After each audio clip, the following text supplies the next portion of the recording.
Hello friends, Pankaj Bhardwaj YouTube channel में आपका बहुत बहुत स्वागत है। मुझे आज खुशी है कि मैं अपना 30th वीडियो आज अपलोड करने वाला हूँ। लगभग 1 महीने पहले मैंने इस जर्नी को स्टार्ट किया था और आप लोगों के मोटिवेशन से, सपोर्ट से मैं पर डे 1 वीडियो अपलोड करने में सक्सेसफुल रहा हूँ। मैं आगे भी रनिंग टॉपिक्स के ऊपर इन प्रॉपर सीक्वेंस आपको ये टॉपिक देता रहूँगा ताकि आपकी पूरी केमिस्ट्री साथ साथ तैयार होती रहे, चलती रहे। हम जानते हैं कि हमारी 2 सीरीज़ कंटिन्यू हैं, ऑर्गेनिक केमिस्ट्री की और फिजिकल केमिस्ट्री की। ऑर्गेनिक केमिस्ट्री की सीरीज़ में मैं आइसोमेरिज्म कंप्लीट कर चुका हूं। इसके बाद में जाऊंगा जीओसी के अंदर। तो और फिजिकल केमिस्ट्री की सीरीज़ में मोल कॉन्सेप्ट और सॉल्यूशन के बाद हमने पिछले वीडियो से एंटर किया था केमिकल काइनेटिक्स में।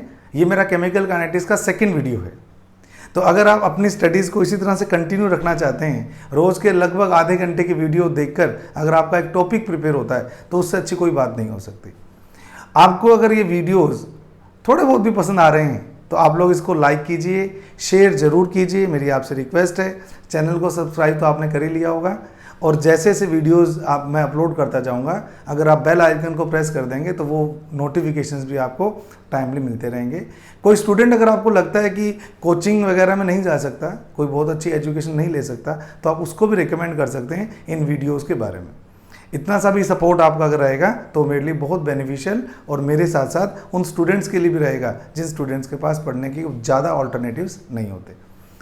तो बात करते हैं केमिकल काइनेटिक्स के 2nd लेक्चर की। आज का टॉपिक बहुत इंपॉर्टेंट है। आज हम बात करेंगे rate of decomposition and rate of formation के बारे में। जैसे जैसे रिएक्शन प्रोसीड होती है वैसे वैसे रिएक्टेंट की कंसंट्रेशन तो डिक्रीज होती जाती है और प्रोडक्ट की कंसंट्रेशन इंक्रीज होती जाती है। तो हम बोल सकते हैं कि reactant is going to decompose and product is going to formed. अलग अलग रिएक्शंस में आप जानते ही हैं अलग अलग स्टोइकियोमेट्रिक कोफिशिएंट्स होते हैं। तो किसी भी रिएक्शन की रेट्स को हम उनके स्टोइकियोमेट्रिक कोफिशिएंट से किस तरह से रिलेट करते हैं, आइए सीखते हैं। ये बड़ा इंटरेस्टिंग टॉपिक है।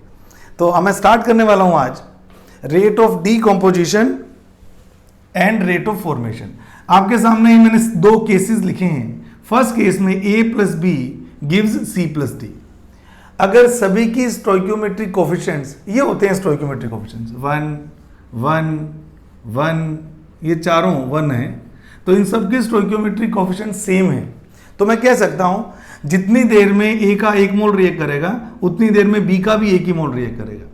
जितनी देर में C का 1 मोल बनेगा उतनी देर में D का भी 1 ही मोल बनेगा। जब रिएक्टेंट्स के आपस में और प्रोडक्ट्स के आपस में स्टोइकियोमेट्रिक कोफिशिएंट सेम होते हैं तो उनके डिकम्पोज होने की रेट और प्रोडक्ट के फॉर्म होने की रेट बिल्कुल बराबर होती है। आइए, तो मैंने क्या बोला, rate of decomposition of A is equal to rate of decomposition of B। जब भी हमें रिएक्टेंट के रिस्पेक्ट में रेट ऑफ डीकम्पोजिशन बताना होता है तो नेगेटिव साइन का यूज करते हैं। मेरे पिछले लेक्चर में मैंने आपको क्लियर किया था। तो -dA/dt is equal to -dB/dt। ये पूरी जो टर्म है इसको हम बोलते हैं rate of decomposition of A और ये जो पूरी टर्म है इसको हम बोलते हैं rate of decomposition of B। तो क्योंकि इनकी दोनों की स्टोइकियोमेट्री एक जैसी है तो जिस स्पीड से A डिकम्पोज होगा उसी स्पीड से B भी डिकम्पोज होगा। पर आप जानते हैं कि सभी रिएक्शंस इतनी इजी नहीं होती। हर रिएक्शन में रिएक्टेंट्स और प्रोडक्ट की स्टोइकियोमेट्रिक कोफिशिएंट्स डिफरेंट भी हो सकते हैं। तो हम उनकी बात करें, suppose 2A + B gives C + 3D। तो क्या मैं कह सकता हूं जितनी देर में B का 1 मोल रिएक्ट करेगा उतनी देर में A कहता हूं 2 मोल रिएक्ट कर जाएंगे। सिमिलरली जितनी देर में C का 1 मोल बनेगा उतनी देर में D के 3 मोल बन जाएंगे। यानी कि A के डिकम्पोज होने की स्पीड B से डबल है और D के फॉर्म होने की स्पीड C की 3 टाइम्स है। तो इसको अगर मैं वर्ड्स में डालता हूं तो कैसे लिखता हूं, rate of decomposition of A is double of rate of decomposition of B। A के डिकम्पोज होने की स्पीड B के डिकम्पोज होने की स्पीड की दुगनी है। अगर ये बात सही है तो मैं इसको अपने मैथमेटिकल एक्सप्रेशन की फॉर्म में लिखूं। ये रहा बच्चों rate of decomposition of A, देख लो अच्छी तरह से और बहुत ध्यान से, ये जो ब्रैकेट के अंदर वाला पोर्शन है इसी को बोलते हैं rate of decomposition of B। तो देखिए rate of decomposition of A is twice of rate of decomposition of B। तो अगर मैं इस 2 को इधर ले आऊंगा तो ये हो जाएगा half of rate of decomposition of A is equal to rate of decomposition of B. बिल्कुल सही बात है। अगर मैं ए की डिकम्पोज होने की स्पीड को हाफ कर दूंगा तो क्या वो बी के डिकम्पोज होने की स्पीड के बराबर नहीं हो जाएगी क्या? ऐसे अगर मैं बात करता हूं प्रोडक्ट के केस में तो मैं डायरेक्ट लिख सकता हूं कि जैसे मैंने यहां देखिए, यहां पर इसकी डिकम्पोजिशन को इसकी डिकम्पोजिशन से बराबर करने के लिए मुझे उसी के स्टोइकियोमेट्रिक कोएफिशिएंट से डिवाइड करना पड़ा। तो जब भी आप रेट ऑफ डीकम्पोजिशन का या रेट ऑफ फॉर्मेशन का एक्सप्रेशन लिखेंगे, उस एक्सप्रेशन में स्टोइकियोमेट्रिक कोएफिशिएंट को जिस भी रिएक्टेंट के लिए लिख रहे हैं डिवाइड करते हैं। क्यों करते हैं डिवाइड? ताकि ये दोनों इक्वेट हो जाएं। मैं फिर क्लियर कर दूं, अगर मान लीजिए ए एक रिएक्टेंट है और बी एक प्रोडक्ट है, यहां देखिए एक्स आर और वाई पी, आर का मतलब रिएक्टेंट और पी का मतलब प्रोडक्ट। अगर मुझे रिएक्टेंट की रेट ऑफ डीकम्पोजिशन निकालनी है तो minus D reactant upon d T. अगर मुझे प्रोडक्ट की रेट ऑफ फॉर्मेशन निकालनी है तो plus DP upon d T. तो ये जो टर्म होती है ये होती है डीकम्पोजिशन की, और ये जो टर्म होती है ये होती है फॉर्मेशन की। कभी भी रेट ऑफ डीकम्पोजिशन में या रेट ऑफ फॉर्मेशन में स्टोइकियोमेट्रिक कोएफिशिएंट नहीं आते बच्चों। अगर हम इंडिविजुअल ए की डीकम्पोजिशन की बात करें और इंडिविजुअल बी की फॉर्मेशन की बात करें, ये स्टोइकियोमेट्रिक कोएफिशिएंट कब लगाने हैं? जब आपको रेट को सबके रिस्पेक्ट में इक्वल करना हो। तो अगर मुझे इक्वल करना है इन दोनों के रेट को तो नेचुरल सी बात है, जो ज्यादा स्पीड से डिकम्पोज हो रहा है उसकी स्पीड को कम करूंगा, तभी तो वो कम वाले की स्पीड के क्या होगा? बराबर होगा। तो इक्वल करने के लिए हम क्या करते हैं? स्टोइकियोमेट्रिक कोएफिशिएंट से डिवाइड कर देते हैं। इसको भी इसके स्टोइकियोमेट्रिक कोएफिशिएंट से डिवाइड कर दिया। डिवाइड करने से क्या हुआ? डिवाइड करने से दोनों के जो रेट हैं वो क्या हो गए? बराबर। जैसे मान लीजिए ये रिएक्टेंट का डीकम्पोजिशन का रेट है, उसको उतने गुना कम कर दोगे जितने गुना प्रोडक्ट है, तो हम सीधे सीधे x और y की वैल्यू से डिवाइड करके हम सभी के रिस्पेक्ट में, चाहे वो रिएक्टेंट हो चाहे वो प्रोडक्ट हो, सभी के रिस्पेक्ट में रेट ऑफ डीकम्पोजिशन और रेट ऑफ फॉर्मेशन के थ्रू रेट ऑफ रिएक्शन निकाल सकते हैं। यानी कि करना क्या है? ये जो ब्रैकेट है minus D R by D T या plus DP by D T, ये तो है रेट ऑफ डीकम्पोजिशन और ये रेट ऑफ फॉर्मेशन। इनको आपस में इक्वल करने के लिए क्या करना होता है? इसको इसके स्टोइकियोमेट्री से डिवाइड कर दो, इसको इसकी स्टोइकियोमेट्री से डिवाइड कर दो, और जैसे आप इसको डिवाइड कर दोगे ये दोनों के दोनों ना केवल इक्वल हो जाएंगे जबकि ये रेट ऑफ रिएक्शन को भी इंडिकेट करेंगे। दोबारा, ना केवल ये इक्वल हो जाएंगे जबकि ये रेट ऑफ रिएक्शन को भी इंडिकेट करेंगे। तो इस तरह से हम किसी भी रिएक्शन में उसके रिएक्टेंट्स और प्रोडक्ट्स के स्टोइकियोमेट्रिक कोएफिशिएंट को देखकर रेट ऑफ रिएक्शन निकाल सकते हैं या rate of decomposition and rate of formation को इक्वल कर सकते हैं। तो अगर मैं डायरेक्ट वैल्यू पुट करूं इसी इक्वेशन के लिए, आप देख सकते हैं plus d c upon d t. Minus क्यों नहीं आया? क्योंकि प्रोडक्ट है। माइनस किस में आता है? केवल रिएक्टेंट्स में आता है। तो जब प्रोडक्ट होता है वहां पे क्या आता है? प्लस। आप देख सकते हैं यहां मैंने माइनस लगाया क्योंकि रिएक्टेंट था, और यहां मैंने माइनस नहीं लगाया। और ये जो माइनस का साइन है ये भी ब्रैकेट के अंदर ही आपको रखना है। तो मैं क्या बोलता हूं? मैं डायरेक्ट बोल सकता हूं इसकी स्टोइकियोमेट्री 1 है, इसकी स्टोइकियोमेट्री 3 है, तो मैं क्या बोलूंगा? D c upon d t is equal to 1/3 of d d upon d t. इसको वर्ड्स में डालेंगे तो क्या होगा? जिस स्पीड से डी फॉर्म हो रहा है उसका 1/3 करूंगा तो किसकी रेट ऑफ फॉर्मेशन के बराबर आ जाएगा? वो आ जाएगा आपकी सी की रेट ऑफ फॉर्मेशन के। तो क्या सीखे हम लोग ये सीखे कि केस थर्ड, अगर मैं आपको बताऊं हम लोग क्या सीखे, तो मैं केस थर्ड के थ्रू अगर आपको बताऊं तो मैं बिल्कुल लिख सकता हूं कि जो भी स्टोइकियोमेट्रिक कोएफिशिएंट्स आपको दिखाई दे रहे हो, आप बड़े आराम से उसके थ्रू रेट ऑफ रिएक्शन को बता सकते हैं। मान लीजिए N2 plus 3H2 gives 2NH3। एक एग्जांपल ले लेते हैं। तो क्या मैं रेट ऑफ डीकम्पोजिशन के रिस्पेक्ट में ऐसे बोल सकता हूं क्या? Minus d N2 upon d T. ये क्या है पूरी टर्म? ये पूरी टर्म है rate of decomposition of N2 is equal to DH2 by D T. ये क्या है? माइनस लगाना है। Rate of decomposition of H2। ये क्या है? DNH3 by D T. ये क्या है? ये है rate of formation of ammonia. Rate of formation of ammonia. अगर मुझे इनको इक्वल करना है तो इसका 1/3 करूंगा और इसका हाफ करूंगा। इस तरह से मैं ना केवल रेट ऑफ रिएक्शन का एक्सप्रेशन निकाल सकता हूं, मैं सबकी डीकम्पोजिशन की रेट को प्रोडक्ट की फॉर्मेशन की रेट से इक्वल भी कर सकता हूं। तो इन सबको इक्वल करने के लिए आपको इनके स्टोइकियोमेट्रिक कोएफिशिएंट से क्या करना होता है, डिवाइड करना होता है। क्लियर। अब मैं थोड़ा आगे चलता हूं और आपको एक दो क्वेश्चंस इसके रिगार्डिंग बताने की कोशिश करता हूं। बच्चों सपोज आपको लो एक क्वेश्चन डिस्कस करते हैं। सपोज आपको पहला क्वेश्चन डिस्कस कर रहा हूं, ए गिव्स बी, इसका स्टोइकियोमेट्रिक कोएफिशिएंट x मान लीजिए और इसका स्टोइकियोमेट्रिक कोएफिशिएंट y मान लीजिए, और आपको एक डेटा दिया हुआ है, क्या कहता है, log of minus D A by D t is equal to log of d B by D t plus 0.699। ये एक्सप्रेशन आपको दिया हुआ है और बोलता है फाइंड x बाय y, इसकी वैल्यू आपसे पूछी है। तो जिन बच्चों ने वो रूल सीख लिया जो मैंने अभी आपको बताया, तो बड़े आराम से आप इस तरह के क्वेश्चंस को सोल्व कर सकते हैं। आइए तो मैं अपना एक्सप्रेशन बनाता हूं। अगर मैं इस इक्वेशन की बात करता हूं तो मैं क्या बोल सकता हूं, मैं बोल सकता हूं log of minus D A by D t is equal to log of d B by D t. क्या मैं 0.699 की जगह log 5 लिख सकता हूं? आप लोग जानते हैं log 10 बेस 5 की जो वैल्यू होती है वो 0.699 होती है। तो 0.699 की जगह मैंने log 5 लिख लिया। अब मेरे बात ध्यान से सुनिएगा, क्या मैं कह सकता हूं log a plus log b किसका सोल्यूशन होता है? वो होता है log a इंटू बी का सोल्यूशन। तो log minus D A by D t is equal to log लिख लेता हूं और ब्रैकेट में लिख लेता हूं d B by D t multiply by 5 लिख सकता हूं, क्योंकि इसी को अगर ओपन करूंगा तो ये बन जाएगा log x into y is equal to log x plus log y। इधर भी log है इधर भी log है, दोनों साइड अगर एंटी log ले लूंगा तो कैंसिल हो जाएगा। तो क्या हो जाएगा, minus D A by D t is equal to d B by D t, d B by D t into 5। log से log कैंसिल हो गया। और मैंने जो आपको एक्सप्रेशन सिखाया वो ये था।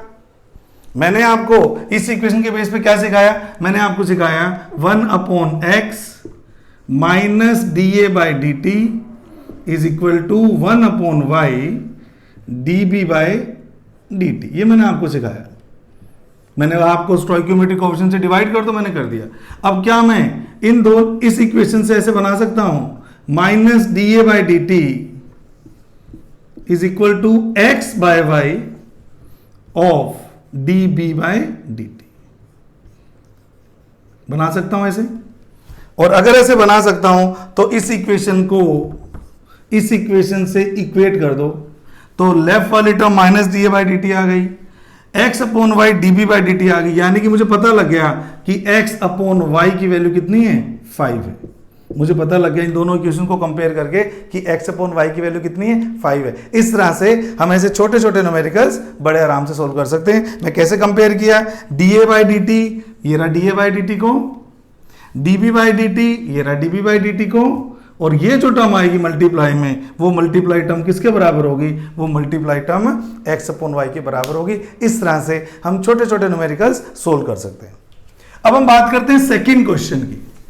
यहां मैं आपको थोड़ा सा यूनिट्स की इंपॉर्टेंस बताने वाला हूं कि अगर इन क्वेश्चंस में यूनिट्स आपको ध्यान में रहेगी तभी इनका आंसर आएगा। सपोज मैंने आपको इक्वेशन दिया N2 plus 3H2 gives 2NH3, ठीक है, और आपको दे रखा है rate of decomposition of H2, और ये आपको दिया हुआ है 2 इंटू 10 टू द पावर -3 मोल पर लीटर पर मिनट, ये आपको दिया हुआ है। तो कह रहा है find rate of formation of ammonia in gram per litre our. आप लोग जानते हैं कि रेट की यूनिट में कंसंट्रेशन की यूनिट और टाइम की यूनिट आती है। तो अगर किसी न्यूमेरिकल में आपको एक रिएक्टेंट का रेट देकर दूसरे प्रोडक्ट या रिएक्टेंट के टर्म में रेट पूछा जाए तो हमेशा याद रखना ये जो रेट्स कंपेयर होते हैं ये मोल्स के टर्म्स में ही होते हैं।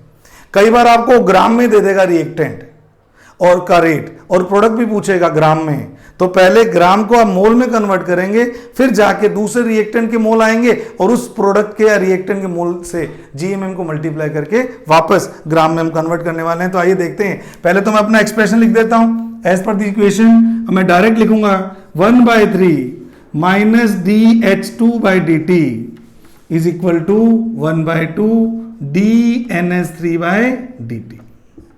अच्छे से चेक कर लो, मैंने क्या बोला, स्टोइकियोमेट्री इन दोनों से ही तो मतलब है मुझे, N2 का तो कोई जिक्र ही नहीं है। तो 1/3 minus dH2/dt is equal to half of dNS3/dt। इसको क्या बोलते हैं, मैंने बोला था आपको पहले ही, rate of decomposition of H2। इसको क्या बोलते हैं, rate of formation of ammonia. तो जरा देखना, rate of decomposition of H2 आपको दिया हुआ है, तो याद रखिएगा ये वैल्यू आपको दी हुई माइनस dH2/dt क्या है, rate of decomposition of H2 है। और अगर ये वैल्यू आपको दे रखी है तो मैं क्या बोलूंगा, यहीं से कर देता हूं, मैं बोलूंगा dNS3/dt, जिसकी वैल्यू मुझे निकालनी है, तो ये 2/3 हो जाएगी, 2/3 माइनस dH2/dt, इस तरह से हो जाएगी। और ये वैल्यू आपको rate of decomposition of H2 आपको गिवन है बच्चों, 2 × 10⁻³ तो मैं क्या बोलता हूं, यहां लिखता हूं dNS3/dt is equal to 2/3 of 2 × 10⁻³ अब डोंट फॉरगेट ये वैल्यू आ रही बेटे आपकी मोल पर लीटर मिनट में। मेरे को इसको तो ग्राम में कन्वर्ट करना है और इसको आवर में कन्वर्ट करना है। तो आइए करते हैं। अगर मैं ये लिखूं dNS3/dt, अगर मैं ऐसे लिखूं जो मुझे निकालना है, तो मैं क्या कर सकता हूं बच्चों, ये हो गया 4/3 × 10⁻³ अब मोल को ग्राम में कन्वर्ट करने के लिए अमोनिया के जीएमएम से मल्टीप्लाई करूंगा, वो होता है 17। तो ये हो गया बेटे ग्राम, लीटर तो वैसे ही रखना है, और मिनट को आवर में कन्वर्ट करने के लिए 1/60 से मल्टीप्लाई करूंगा, तो ऊपर चला जाएगा, तो यूनिट होगी 4/3 × 17 × 60। देखो बन गई आपकी unit, gram per litre our. क्या किया, मिनट को आवर में कन्वर्ट करने के लिए 1/60 से डिवाइड किया, या यूं कहूं कि 60 से मल्टीप्लाई किया। तो अब मैं इसको सोल्व जब करूंगा, ये 20 आ जाएगा, 7 4 का कितना होता है 68, 68 × 2 136, तो इतने ग्राम, और पावर 10 की -3 लगी हुई थी, तो into 10⁻³ gram per litre our आपका आंसर आ जाएगा। और हम चाहें तो 3 को छोड़ के पॉइंट लगा के हम बोल सकते हैं मिलीग्राम पर लीटर इंटू आवर।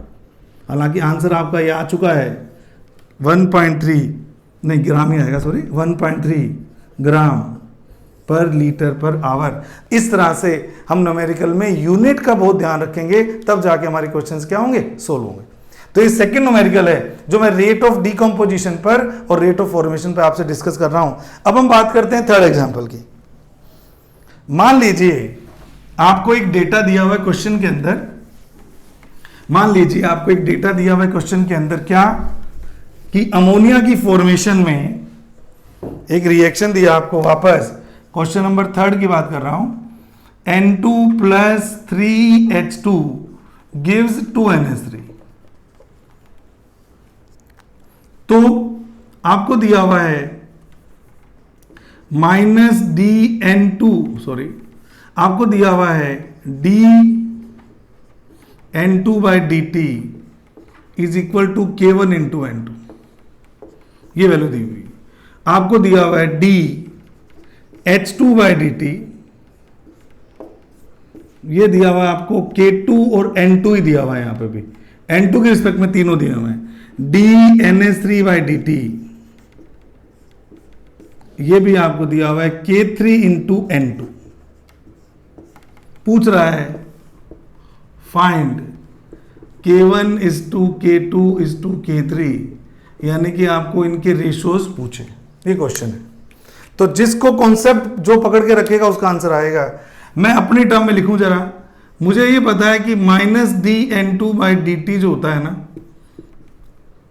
वो होता है, ये मुझे वैल्यू दिया तो मैं अपना एक्सप्रेशन लिख दूं, मैं लिख देता हूं minus d N two by D t जो मैंने सीखा अभी तक is equal to 1/3 minus d H two by D t is equal to 1/2 d N S three by D T. ये हमने सीखा हुआ है। अब क्या मैं minus d N two by D t की जगह, इसकी जगह ये टर्म लिख सकता हूं K1 इंटू एन टू, ठीक है, ये टर्म की जगह क्या लिख सकता हूं K1 इंटू एन टू, और इस टर्म की जगह ये रही D H two by D t की जगह क्या लिख सकता हूं, तो ये हो जाएगा 1/3 K2 इंटू एन टू, ठीक है। Minus d S two by D t की वैल्यू कितनी है K2 इंटू एन टू, तो minus d S two by D t की जगह क्या लिख दिया K2 into N two is equal to 1/2, और d N S three by D t की जगह क्या लिखता हूं K3 एन टू। तो अगर मैं इन सब वैल्यूज को पुट करता हूं तो n2 सब कैंसिल हो जाएंगे, तो एक रिलेशनशिप तो आ गया K2/3 is equal to K3/2, और इसको हम ऐसे भी कर सकते हैं 6K1 is equal to 2K2 is equal to 3K3। तो इस तरह से इनकी वैल्यूज एक दूसरे के कंपैरेटिवली हमें पता लग जाएगी। तो ऐसे करके हम रेट ऑफ फॉर्मेशन और रेट ऑफ डीकम्पोजिशन के ऊपर न्यूमेरिकल्स को कर सकते हैं। बस आपको दो चीज़ों का ध्यान रखना है केवल, एक तो स्टोइक्योमेट्री वाली बात कि minus d N two by D t is equal to 1/3 minus d S two by D t is equal to 1/2 d N S three by D t. और दूसरी बात, किसी एक रिएक्टेंट की टर्म में अगर रेट दे रखी है और दूसरे रिएक्टेंट या प्रोडक्ट की टर्म में अगर आपको निकालनी है तो आपको यूनिट का बहुत ध्यान रखना पड़ेगा। मोल को ग्राम में कन्वर्ट करने के लिए जीएमएम से मल्टीप्लाई करते हैं, आवर को मिनट में कन्वर्ट करने के लिए 60 से मल्टीप्लाई करते हैं, ग्राम को मोल में कन्वर्ट करने के लिए जीएमएम से डिवाइड करते हैं, और मिनट को आवर में कन्वर्ट करने के लिए भी 60 से हम डिवाइड करते हैं। तो ये चीज़ें आपको देखनी है। अगली क्लास में, अगले वीडियो में मैं बहुत इंपॉर्टेंट चीज़ डिस्कस करने वाला हूँ, rate law expression and order and molecularity of reaction. आपने इस वीडियो को पूरा देखा, इसके लिए आपका बहुत बहुत धन्यवाद। Thank you so much.